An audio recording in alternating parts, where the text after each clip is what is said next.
نحمدہ ونصلی ونسلم علی رسولہ الکریم اما بعد۔ محترم معزز سامعین و ناظرین، مفتی سعید الرحمن سعدی آپ کو اپنے چینل پر خوش آمدید کہتا ہے۔ معزز سامعین، آج کی اس ویڈیو میں ہم انشاءاللہ العزیز خواب کے اندر زرافہ دیکھنے کی تعبیریں بیان کریں گے۔ زرافہ جنگلی جانوروں میں بڑی قد والا، اونچی قد والا، بڑی گردن والا ایک جانور ہے۔ اگر کوئی آدمی خواب میں اس پر سوار ہوتے اپنے آپ کو دیکھے، اس کا شکار کرتے دیکھے، اس کا مالک بنتے دیکھے، اس کو ذبح کرتے، اس کا گوشت کھاتے دیکھے، تو اس کی کیا کیا تعبیریں ہو سکتی ہیں۔ خواب کے اندر زرافہ دیکھنا اچھی علامت نہیں ہے۔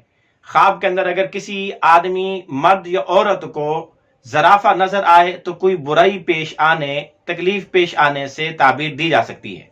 اسی طرح اگر کوئی آدمی خواب میں زرافہ دیکھے یا اپنے گھر میں آتے دیکھے تو اس کی ایک تعبیر مالی نقصان پیش آنے، مال کے اندر آفت اور مصیبت پیش آنے، روزگار کے اندر آفت اور مصیبت پیش آنے سے بھی دی جا سکتی ہے۔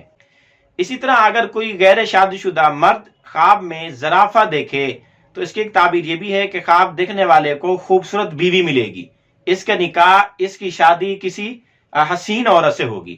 اسی طرح اگر کوئی آدمی خواب میں زرافے کو کہیں سے آتا ہوا دیکھے، دور سے دیکھے کہ زرافہ کہیں سے آ رہا ہے چل کر اس کے پاس، تو اس کی تعبیر یہ ہے کہ خواب دیکھنے والے کے پاس حیران کن عجیب عجیب خبریں کہیں سے آیا کریں گی۔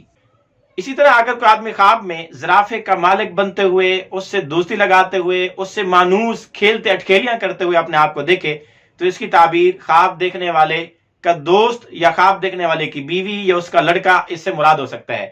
یعنی خواب دیکھنے والے کو بیوی ملے گی جو اس سے محبت کرنے والی، یا اس کا کوئی دوست ہوگا جو اس سے دوستی نبھانے والا ہوگا، یا اس کا کوئی لڑکا ایسا پیدا ہوگا جس کا وفادار فرمانبردار ہوگا۔ اسی طرح اگر کوئی آدمی خواب میں زرافہ دیکھے تو اس کی ایک تعبیر یہ بھی ہے کہ اگر مرد یہ خواب دیکھتا ہے تو اس کی بیوی ایسی ہے یا اس کو بیوی ایسی ملے گی جو تا حیات اس کے ساتھ رہے گی، یعنی اس کا ساتھ نبھانے والی اس کی عورت ہوگی۔ اسی طرح اگر کوئی خوف زدہ آدمی، خطرے میں گھرا ہوا آدمی، ڈرا ہوا آدمی یا بیمار آدمی خواب میں زرافہ دیکھے تو یہ مصیبت پیش آنے سے بھی اس کی تعبیر دی جا سکتی ہے۔